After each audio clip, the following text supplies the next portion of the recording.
मैं अयोध्या के इन संतों का विरोध करता हूं जिन्होंने इस तरह की जुबान चलाई है। हिंदू धर्म भी नहीं, ब्राह्मण धर्म भी नहीं, भारत का कोई भी धर्म ये इजाजत नहीं देता कि कोई संत ऐसी भाषा बोले। ये भाषा गुंडों की होती है, मवालियों की होती है, बदमाशों की होती है। इसलिए मैं आज आपको आगाह करता हूं, सम्मानित मुल्क के मालिकों, मैं बौद्ध भिक्षु सुमित रतन अभी अभी साकेत की धरती से जो आजकल अयोध्या बन गया है, वहां के 3 ब्राह्मण धर्म के बाबाओं ने हमारे मंत्री राजेंद्र पाल गौतम को, विधायक राजेंद्र पाल गौतम को, दिल्ली वालों को यह धमकी दी है वीडियो बनाकर कि जो भी उनका सर काट के लाएगा, जो भी उनकी जिह्वा काट के लाएगा, उसे 50 लाख का इनाम दिया जाएगा। मैं भारत के हक वंचित, असहाय, कमजोर और बहुजन समाज के लोगों से पूछना चाहता हूं, क्या आज आपके भारत में आपकी ये दयनीय स्थिति हो गई है? इसका कारण क्या है? इसका कारण एक ही है, क्योंकि आप अपनी संस्कृति, सभ्यता, दर्शन और अपने धर्म से भटक गए हो। जिस दिन आपने इनकी व्यवस्थाओं को छोड़ दिया, उस दिन ये बौने हो जाएंगे, ये कमजोर हो जाएंगे, लाचार हो जाएंगे, इनकी दुकानें बंद हो जाएंगी, इनके मंदिर बंद हो जाएंगे और इस औकात में नहीं होंगे कि आपसे सर उठा के बात कर सकें। सर काटने की तो बहुत बड़ी बात है। ये बाहर से आए हुए लोग जबरदस्ती अपनी संस्कृति, दर्शन को थोप कर आपको गुलाम बना बैठे हैं। 100 करोड़ की आबादी है आपकी और ये अल्पजन आपसे कह रहे हैं कि आपका सर काटूंगा और जो काट के लाएगा उसे 50 लाख रुपए इनाम देंगे। याद रखना, ये सर काटने का काम डकैत करते हैं, गुंडे करते हैं, बदमाश करते हैं। संतों को, स्वामियों को ये शोभा नहीं देता। तथागत भगवान बुद्ध कहते थे कि अगर कुत्ता आपको काट ले तो आप कुत्ते को नहीं काटते।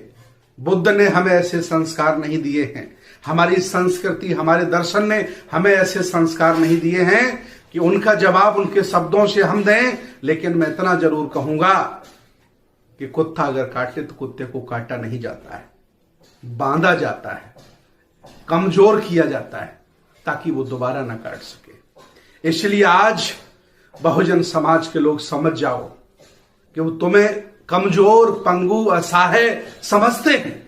इसलिए तुम्हारे नेता पर, तुम्हारे अपने व्यक्ति पर इस तरह का बयान वो दे रहे हैं। और याद रखना, ऐसा वो कर भी सकते हैं क्योंकि आज उन्होंने आपके ही देश पर, आपके साधन संसाधन पर कब्जा कर रखा है।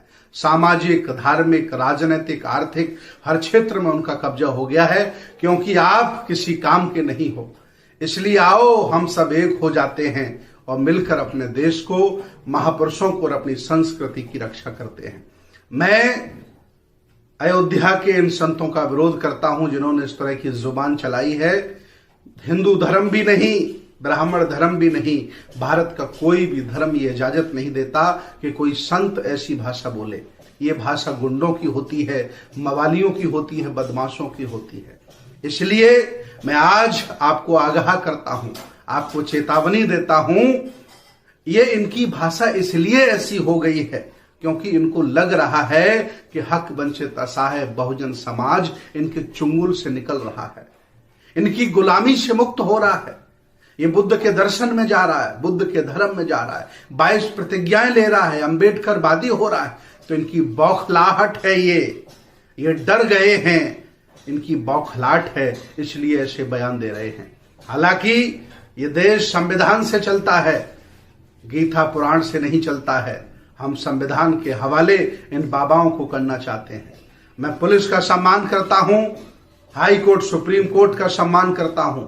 मैं ऐसी कोई भाषा नहीं बोलूंगा जो आपत्तिजनक होगी, लेकिन मैं आगाह करना चाहता हूं, यह देश संविधान से चलता है, सरकार से, कि ऐसे बाबाओं पर कार्रवाई होनी चाहिए कि आखिर इनकी जुबान फिसली क्यों, इनके मंसूबे इतने खराब क्यों हुए। अगर जुबान से ऐसा निकला है तो ऐसे वो हो सकते हैं, उनकी जांच कराई जाए और उनके खिलाफ सख्त से सख्त कार्रवाई की जाए।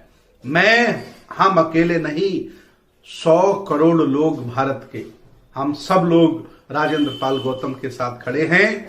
और अगर कोई एक नजर भी उठा के उधर देखा तो देश में रक्त रंजित क्रांति हो सकती है, गृह युद्ध छिड़ सकता है। इसलिए मैं चाहता हूं कि देश को देश बना रहने दो, राष्ट्र को राष्ट्र बना रहने दो, यहां झगड़े फसाद मत करो।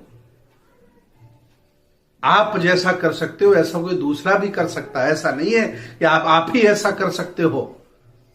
मेरे एक विधायक हैं, भागलपुर के विधायक हैं पासवान जी, उन्होंने बयान दिया कि मुसलमान लक्ष्मी को नहीं मानता है, फिर भी वो अरबपति है। अमेरिका में किसी भी हनुमान का मंदिर नहीं है, फिर भी अमेरिका सुपर पावर है। हमें कसौटी पे कसना होगा। मैं आज उस विधायक के साथ खड़ा हूं, उन्होंने विज्ञान के आधार पर, तर्क के आधार पर बिल्कुल सत्य बोला है। मैं आदरणीय विधायक जी के साथ खड़ा हूं। आप हिम्मत मत हारिए, आप डटे रहिए। इन पंथियों से देश नहीं, देश संविधान से और विज्ञान से चलता है और बुद्ध के दर्शन से चलता है। आप कोई असहाय और कमजोर लोग नहीं हो, इस देश भारत के पुराने राजा महाराजा हो। आप भटक गए थे, वंचित हो गए थे, शिक्षा से हट गए थे और आप अपनी विरासत भूल गए थे, इसलिए गरीब और कमजोर हो गए हो।